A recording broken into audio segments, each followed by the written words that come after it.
All right, Chris Chamberlin, what's up, man? How we doing, man? Pretty good. You know, you've been teaching pretty extensively here since Friday, Saturday, and today's the last day.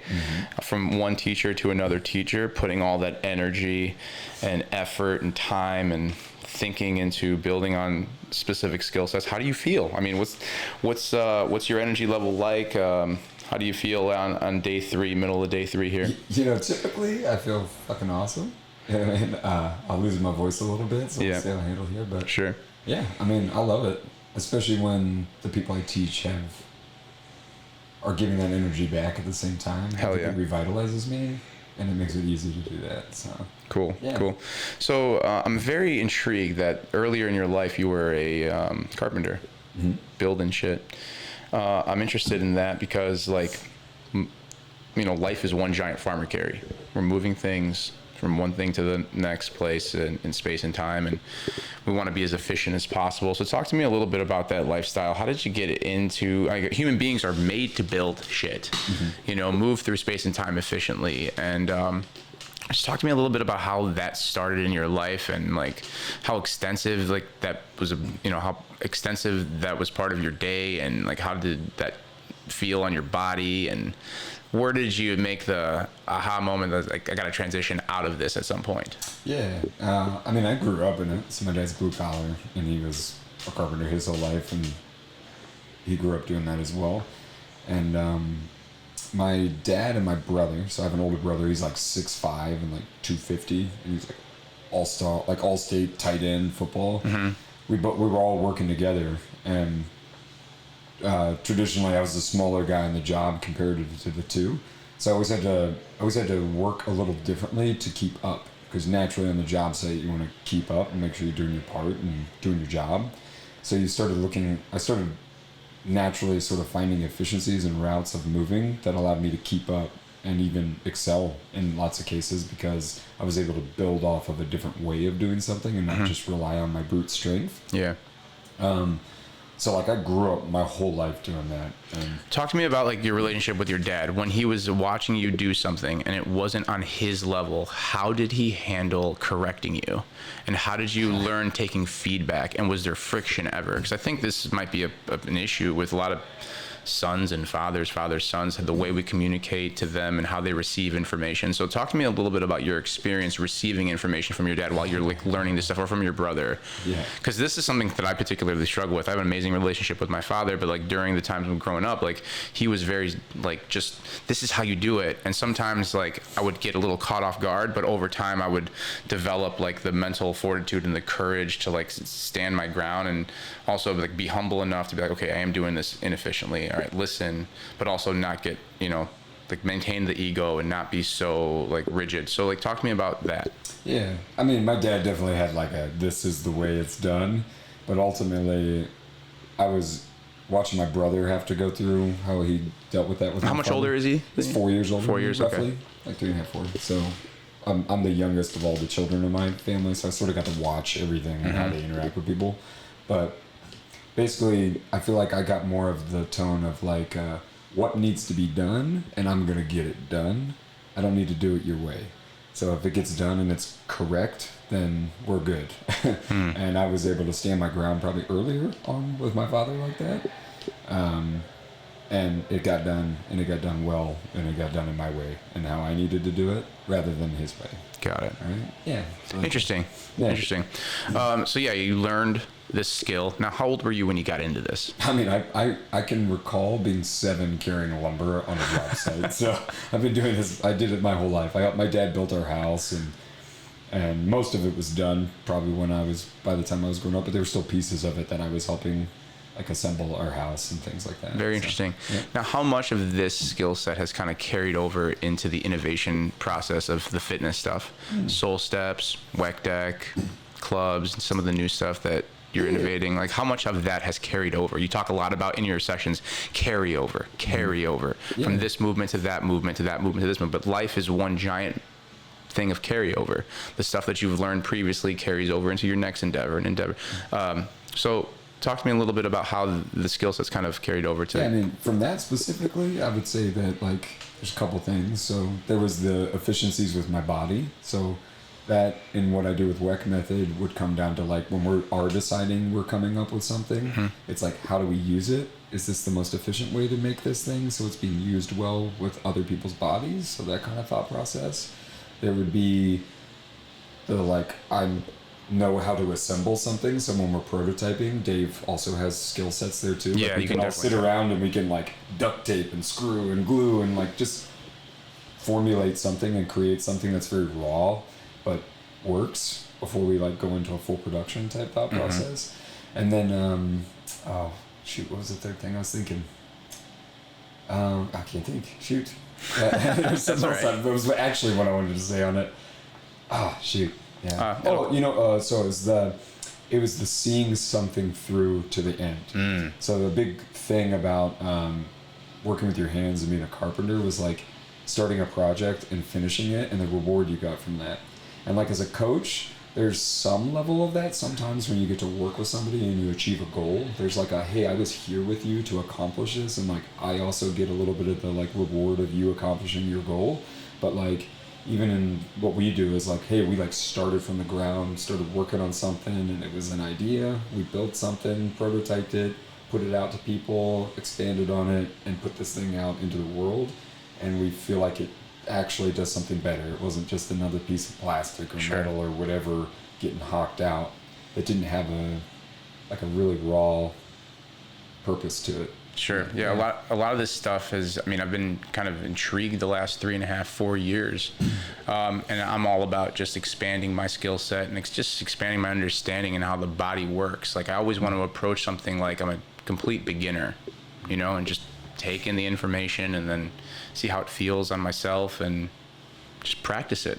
And continue to practice it and see what develops. I've always been interested in moving better, aesthetically looking good. Like, what are your thoughts on training for strength, training to be strong and mobile forever, but also like aesthetics? Like, how much where do you place emphasis on stuff? Like, do you care about aesthetics versus like a lot of the guys here from Weck Method and a lot of the guys that have been doing Weck Method kind of skills for a while, but not just that alone, a lot of other things. You got a guy like Jared Michael Thomas who's like an amazing artist, the way he moves, and a lot of this stuff transfers over. But where do you place emphasis on like strength, performance versus aesthetics and all that? Like, how do you think about that? I mean, I definitely don't care about aesthetics. No, I would more place emphasis on whatever matters to a person is what matters. So don't knock anybody's sort of vibe of why they want to do something, but I'm definitely more on the performance and then showmanship. I kind of like circus stuff from back in the day. I've been around a lot of circus type people in my life. And like people legitimately from the circus? Yes. Yeah. Have you connected with Mark Wildman at all? No. That's somebody I think you guys got to connect with because he has a history of being a stuntman and in the circus. Oh, okay. And he teaches clubs and he teaches kettlebells and staff fighting. And there's so much of like the propulsor shifting club stuff that works well with some of his teachings. I've been inspired by a lot of other teachers that are out there. He's been one of them, so I just thought I'd ask that. And then something else is like I really like task-driven stuff. So it's not even about the performance of something; it's about getting something done. Yeah. I like grew up getting jobs done. So like in the real world, like sometimes there's not really like a rewarding job to get done. So like a session for me feels like I'm getting a job done, and sometimes I don't even really care about the result of it, which is sort of weird, but that's very satisfying for me as a person. Sure. And of course, I'm sure satisfying for the customer because they're coming into your world and you have this ability to kind of just like spend all your time thinking about this movement, thinking about performance, coming up with new ways of moving that lights up an average Joe or an athlete or whatever it is because they're just trying to get better at their thing. And here you are lightening up their world. I mean,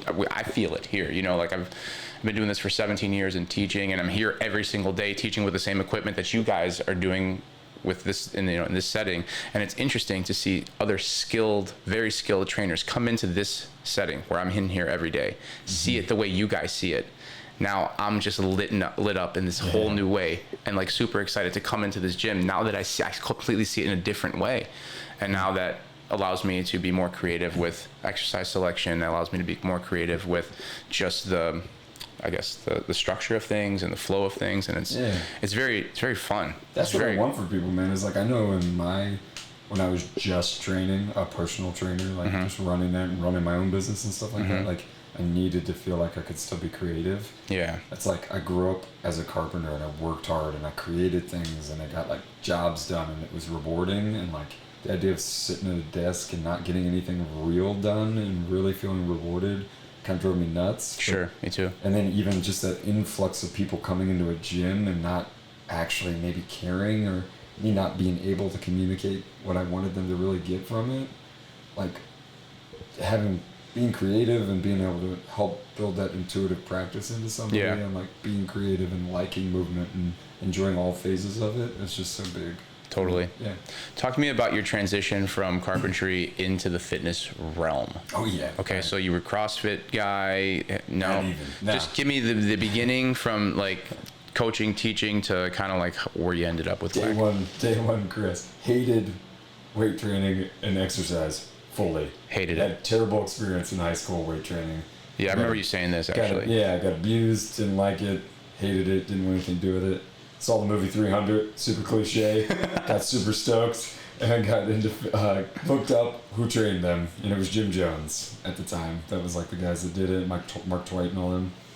They're totally different now, but they had their 300 workout. I totally remember reading about this in a magazine. Ripped through that workout. I used to do it like twice a day, and I'd do it for time, and I think I got it down to like the best time in the movie I think was like the Greek dude in it, the ones that like come in like in it, and I think he did it in 18 minutes or something.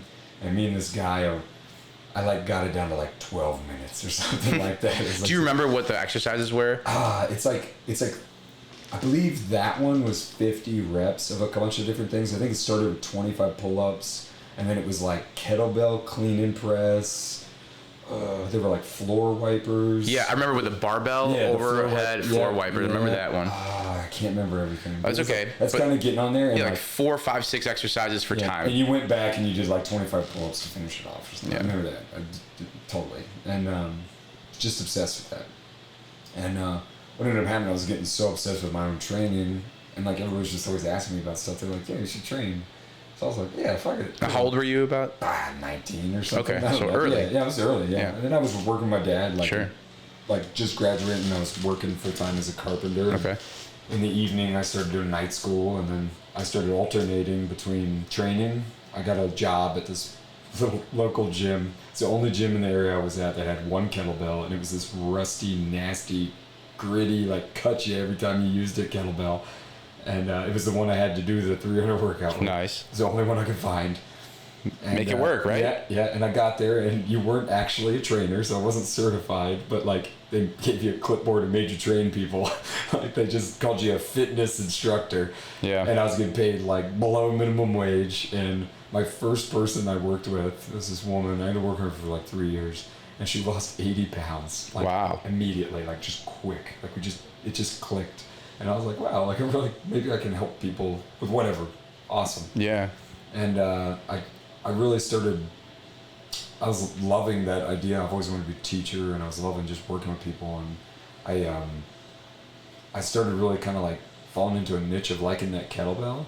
So I started looking for them around the area and was purchasing them, and I started becoming this kettlebell guy. Before they were really like super popular. Yeah, like RKC was, and there was one guy in the area who I ended up working with for a long time.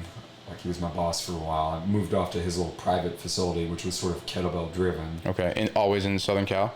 No, this was in Virginia. Oh, Virginia. Yeah, I'm in okay. Virginia. Yeah. Okay, sweet. SoCal's new to me, in a sense. So great. So I'm at this kettlebell gym, working privately. I eventually ditched that, start my own gym with my wife. We do that together. She's just getting into aerials and pole dancing and silks and stuff, and we opened a facility together. So you and your wife open a facility together. Yeah. That's amazing, because I could relate to that, just because like I'm the number one owner here, but my wife does all the back end stuff, and like we have this symbiotic nature. Sure. I can't be the best of my ability without her running a lot of the stuff, like especially when we talk about creativity, and like how much you actually have to be creative to funnel new ways of revenue, or just whatever, getting people in or structuring classes, coming up with new exercise. Anyway, so you opened up this gym. Yeah, we did this gym together, and like just immediately both set the tone of like we've been working a little bit in the field, and like we're just only gonna have people here we want to have here, and build like a really good community around like what we want to do. Love that. So we did that, crushed it, moved away, sold it off, and like we're like we got to get out of our hometown. Can you take me through that process? How many years was that? Because I always ask gym owners like, what was the demise of it? Why did you guys decide to switch paths? And like, what was the kicker for that? Like, how many years did you guys have it for? We might have only had it for 2 years, maybe. Okay. It wasn't even that long. I think we both were just like, this is kind of working, and it's almost worrisome that it's working because we were in our hometown still. So we were like, I think we should get out. We're still like early 20s. We should just early 20s with their own gym, and you want to get out of your hometown. Get out of our hometown, and like we went to Colorado, and we didn't overly plan it out when we did it. We kind of were like, Colorado's got fit people. We'll make it work. And at the time, like ClassPass and all this Groupon stuff was like really big then, like really big. And like when you went to Colorado, like people did. My business model was like a semi-private / private training model, so we didn't really do group fitness at all, and it was like more high ticket dollar. That's what I do. Pricing. Yeah, I love that. And when I went to go bring that to Colorado, it was not the time for it. So like, I spent all my buck getting out there, brought all my gear with me. Like I was gonna open a gym just randomly. At some point when I got there, it just didn't work out. But had some great times. Like, how long were you in Colorado for? God, like 6 months. It was wow, it was fast. Not like got out there. It was like, oh man, wait, this was kind of a mistake. And I was like working at 24-hour fitness. Just in the meantime, I was like, I gotta get out of here. I can't do this. Sure. Yeah. Went back to Virginia. We just reopened essentially. Oh, okay. Gym, and then I just worked part-time for a while. And then eventually, whatever, all through that, still training. My niche is kettlebells. That's like my career pretty much. Everywhere I go, that's sort of where I picked up. I make my way to California at some point, and I just pick up the niche of kettlebells. I'm training, got a great little private gig going for myself. I've always liked working for myself. Yeah. And how did you get customers initially? Like, were you doing free trials? Did you put out ads? Did you? You know, for me, there was usually some sort of influx into some local gym. Coming in as the niche of kettlebells, everybody needed that sort of expertise. Nobody really had people that do that well. So I would come in, I have sort of like a model that I used to present as I came in, be like, hey, this is why you would want me in your facility. This is like what I charge, this is what I do. Like, I'm a little different than an average trainer coming here, and here's why. And I would run that model, meet some people.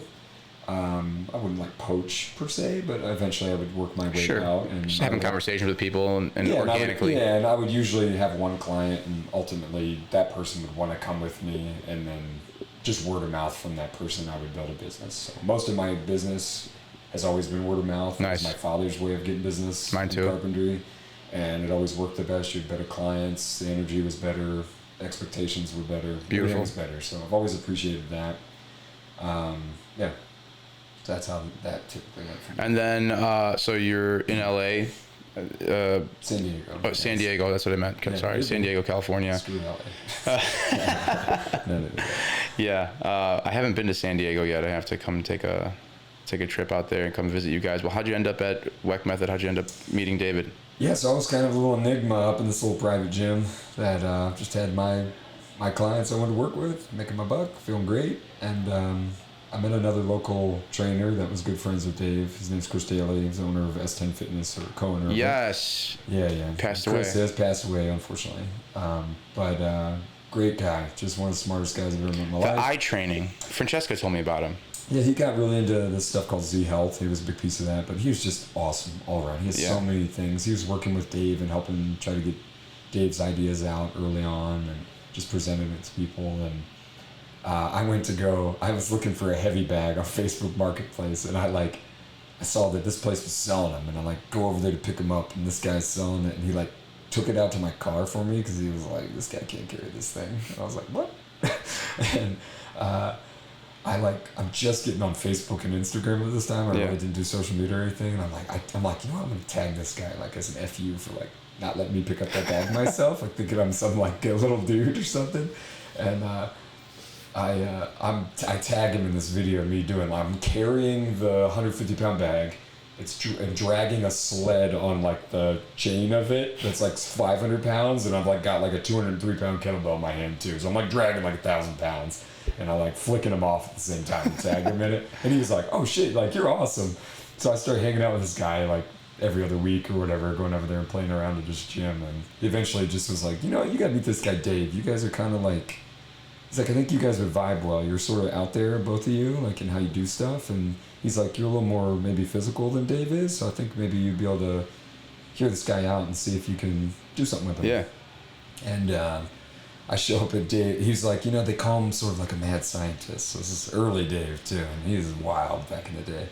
But I show up to his lab downtown, which is where we're at, and they just moved into it, and there's pallets everywhere, and he's like, there's this sunlight coming down onto his little table he has set up in the middle of this big open space, and there's like 900 bottles of empty LaCroix water. LaCroix, yeah. Or whatever, LaCroix. Yeah. And he's like, you gotta try this coil. You're gonna get so fast. And I was like, okay, what the fuck is this? The weirdest thing. And I did it, and like, it felt really good. I was like, wow, this is something I haven't felt in my body. I've explored a lot of stuff. Why didn't I feel this? This is really strange. And went back to my gym. Didn't really pay much attention to him other than like the felt experience. I'm very big on that. Yeah. And, I set up like I don't even know the rough estimate. I bent pressed a 68 kilo bell for the first time in my life, and prior to that it was only a 52 kilo bell.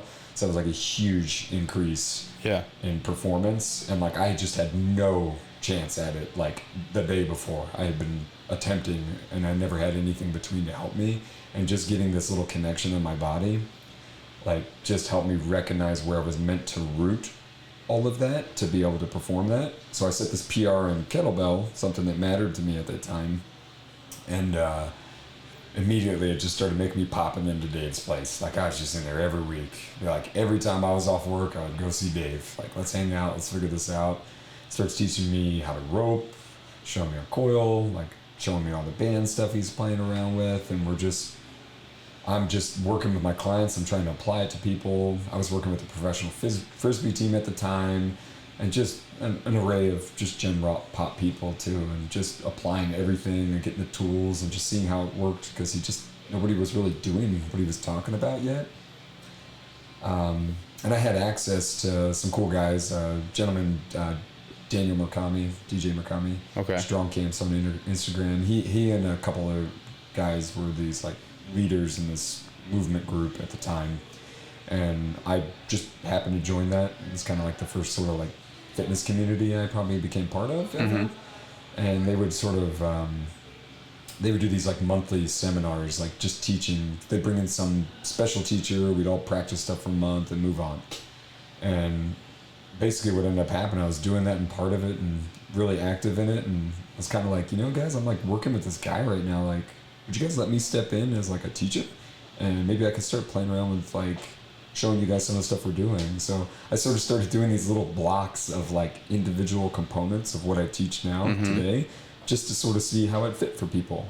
And it was these people that were very into movement and movement culture and very willing to try things and give really honest and good feedback and very capable. So it was really cool to start like testing the water for me there. Like I taught like some coiling thing on it. And then I started teaching the ropes for the first time there, sort of open source in that. And then that just started stemming to all this growing to what it is now. Do you feel that, the group that you're talking about, you said that they were like open to a little bit more of this esoteric style of exercise, just different styles of exercise. Do you think that's missing in a lot of different fitness communities, like the lack of keeping an open mind to see what else might be beneficial? Do you think that's... Yeah, of course. I think honestly way less though. I think we used to have some sort of like stigma on it a little bit, like we felt like people were like that. But like once I sort of just removed that attitude myself and put the energy out there that like, this is normal, this is okay, this is not weird, this is not strange, this feels better, I'm getting stronger, people are feeling better, I have more smiles on faces leaving my gym than I've ever had in my life. Like this only makes sense. So like, yeah, I there's of course people that aren't interested in new things, because there is a lot of, unfortunately, fitness. Like I almost don't even think of myself as a fitness guy, strangely. It's just weird. But like fitness just has a weird like thing with that. Like people just aren't open to new thoughts sometimes. Yeah. Well, life is fitness. You know, you have to be strong to be, and strong you can take in so many different ways. You just have to be, you know, fit for service Capable. Right, competent, and you know, be able to play with your kids, get on the ground, get up and down, move shit from your house, from the car to the house, backyard, whatever, making stuff.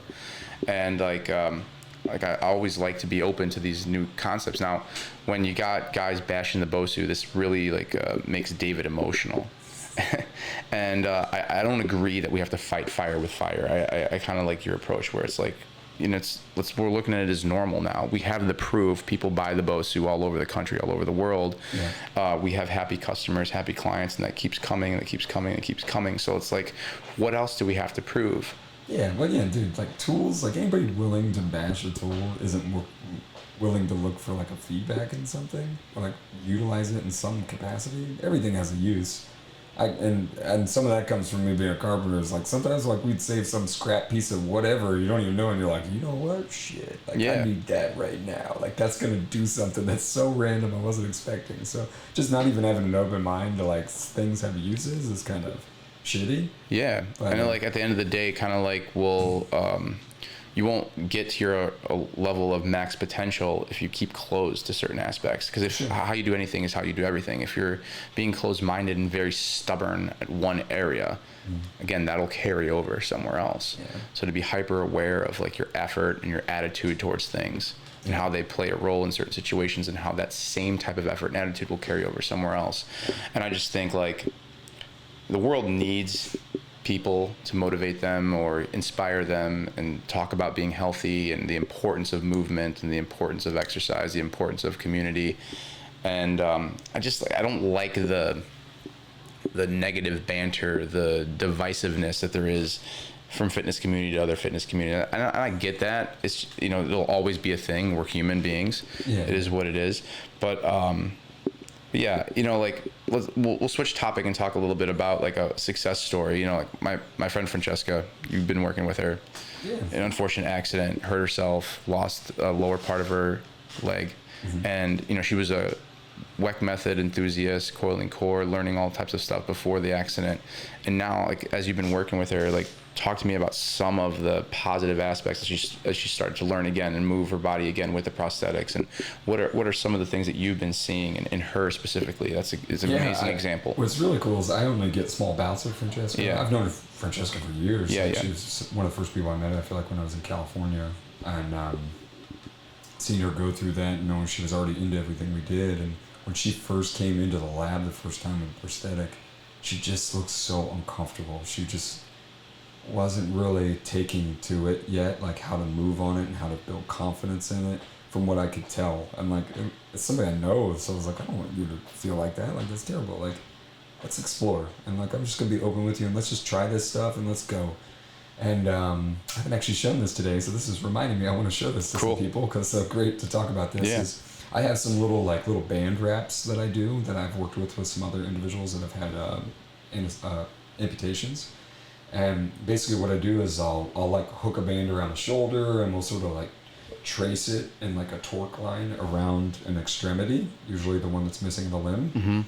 And especially if there's a prosthetic, we'll have it wrap up the prosthetic, and it will encourage the distal stuff that's missing to torque and turn the way it would have turned if the tissue was there, and they get to feel the tactile feedback on all the stuff that's still remaining. So the first thing I did with Francesca is we did it with her leg. So it was a band around her shoulder, and we wrapped up her leg, and we kind of played with different ways of doing it that would feel comfortable for her. And the first one we did was to encourage her foot to flick her heel, essentially. So what would happen is when she would go to her strong leg, it was all good, and the back leg or trailing leg, the prosthetic, would turn over, which would turn her hip over and make her feel like she committed fully to the next step. And then she would actively have to turn her foot out to land for the next step. So there was this like engagement and thinking and thought behind taking the next step. We sort of formulated like how we would sort of program this. And basically what we do is we'd like go down and back across the room with that, where it was very active. We would switch in the way in which the band is torqued around the leg, mm-hmm. so that it made it easy. Like, it made it so she had to actively flick the heel, which is the easy part because it's sort of aerial at that point. And then it would torque her leg back out to land really well. And what was really cool about this, which we just started loving, and she immediately just was like eyes lit up, is she could fully put her weight on that leg. Almost instantly, not even having like her good prosthetic yet that was sort of like being built for her at that time. It was sort of like the temporary. She could start feeling that, and it immediately gave her like, I could just get a sense of like hope from her. And like, that's all I want to give somebody, is just not thinking that there's a tool that could have just been a simple little twist and a different thought on something that could immediately help somebody and just give that little spark of hope to start chasing something again.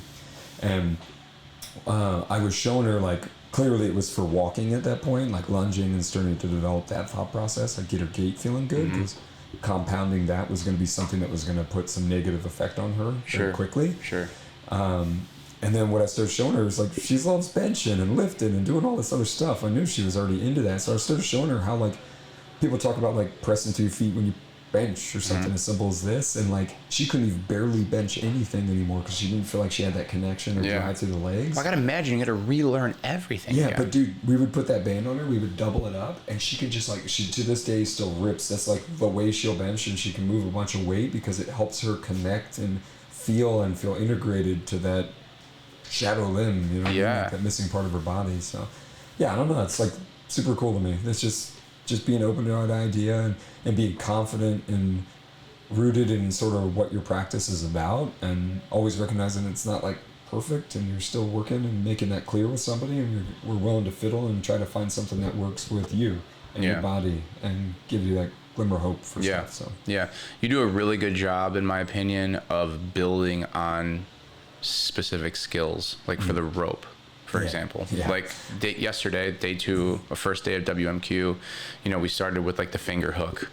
Well, we were a little bit more advanced, you know, obviously we did a lot of the basic stuff on RMT day 1, but then when you started doing the finger hook, and then the wrist wrap, and then the forearm wrap, and then the little circles around everything, it was just nicely put together from one thing to the next thing to the next thing to the next thing. I think that you have to be very experienced to understand these types of things. When I'm teaching clubs or mace or whatever, it's one baby skill at a time.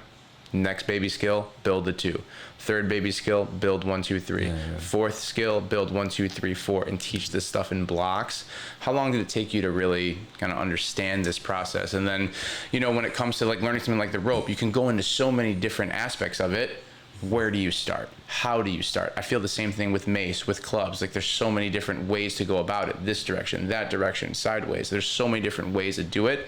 So to start somewhere and then move somewhere, like, talk to me about this process for you. That process for me, I know that came about, I was very much a calisthenics athlete for a lot of my early career, along with kettlebells. That would have been like my weight training, but most of it was calisthenics. I used to chase skills, so like planching, one-arm levers, one-arm push-ups, one-arm pull-ups, like all that kind of stuff. I was very after that. And those types of skills, they demand just tons of progressions and regressions in order to attain them.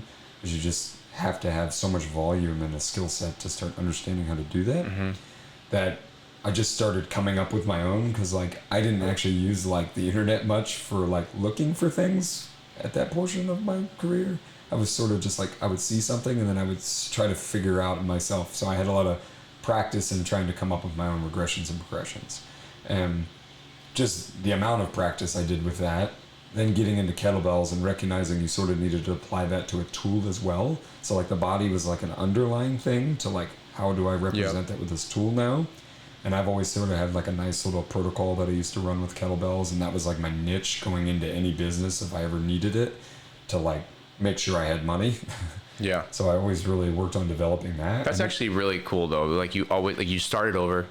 You started something new, you did it, you stopped, started over, started something new, but always went back to your one thing that you knew that you can come back to no matter where you are in the world, no matter where, you know, what situations. You can figure out a way to fund yourself, put your skills to the test. I think this is something for really important for people to understand. It's like, build skills, find something that lights you up, that you can add value to other people, and then you could always start from zero again if you absolutely had to. So that would eliminate the fear of this rat race in our head, in our nervous system, constantly chasing the next thing, the next thing, the next thing. How about calm down?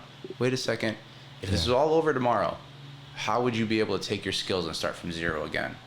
You know what I mean? So like what I hear from you is that the same thing. You're just finding another way to start over again using your specific skill set. Yeah.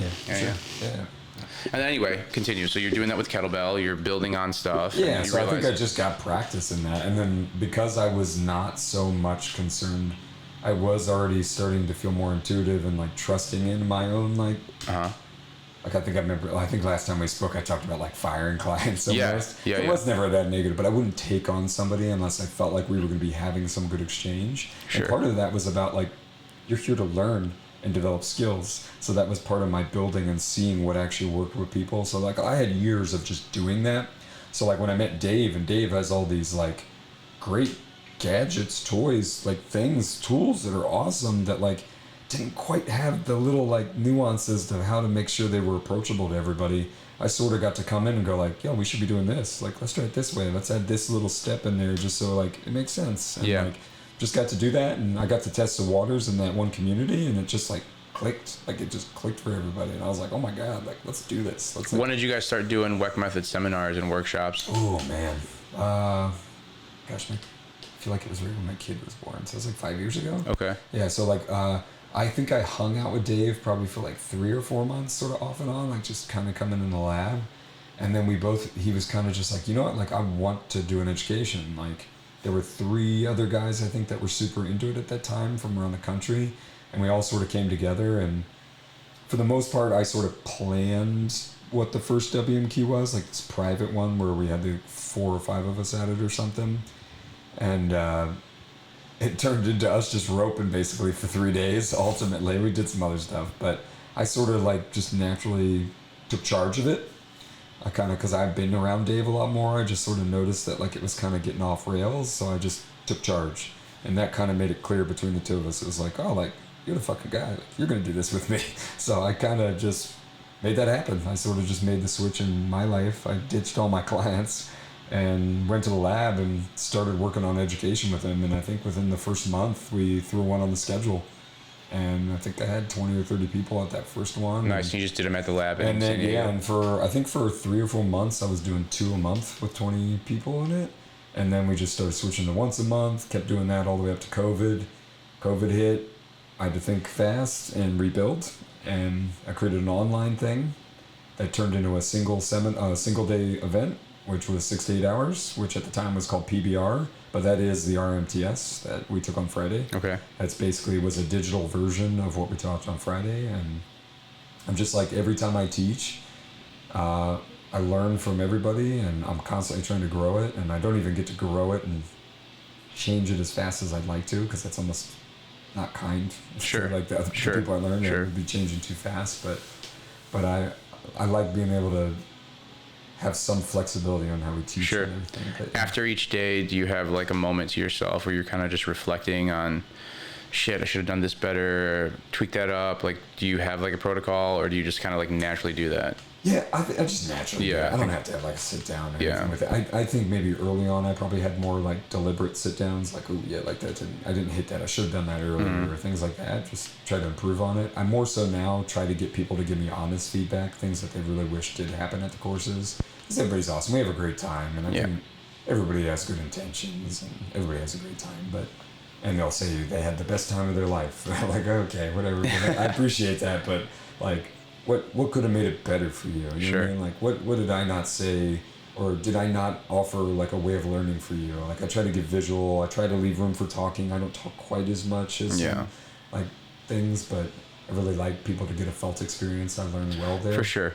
I when it comes to like workshops that I've taken, I do like doing things together with the instructor or together with people, but I also love the aspect of us like playing around with it, talking with each other, coaching each other up. I do like the aspect of coaching each other in workshops, because then that forces me to get uncomfortable in the moment and be like, okay, how would I coach this if it was real time right now? I like those aspects myself.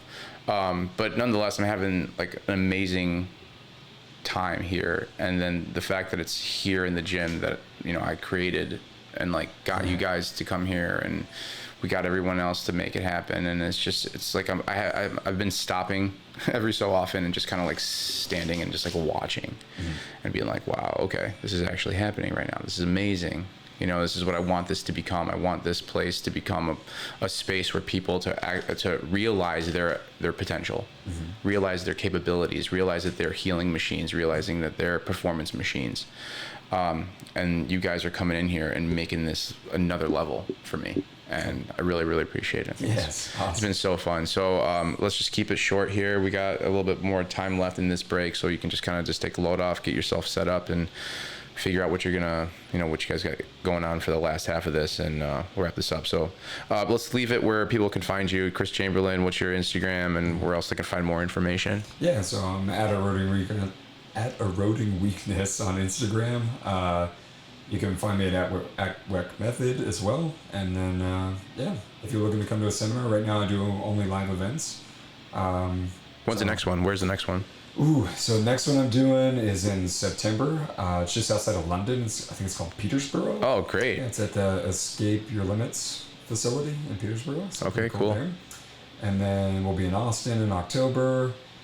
I think we have another one in September in Taiwan, and then potentially Tokyo. Awesome. November. Okay, cool. So Austin, are you going to be at the On It Academy again? This year we're going to be doing it with Phase 6. Oh, Phase 6. Yeah, that's I interviewed them too like 5 years ago. That's Steph Rose and Jay Rose. Yeah, that's right. Yeah, so I've kind of had some connection with them for years, even prior to Dave. They used to do challenges, and I would like crush those things on the internet. Cool. Which is funny, and we finally just clicked, and yeah, we're gonna try them out this year for our so our cool. Go, So cool, dude. Yeah, I interviewed them like 5 years ago, and I remember like doing the work of trying to get these types of people into different gyms. Yeah. I tried getting them to Chicago to other gyms that I've known, and I was thinking to myself like, why am I trying to get them to another gym? Why can't I just like figure out the space myself and get them to come to my space? You know, and then like that just started the journey. But yeah, those guys have been at it for a long time, making really high-end content. They do very nice content. Yeah. They've always done that pretty well. So okay, coolio, man. Thank you so much for your time here, getting to know you a little bit more. I look forward to the rest of this, man. All right. Cool. Goodbye, everybody. Bye.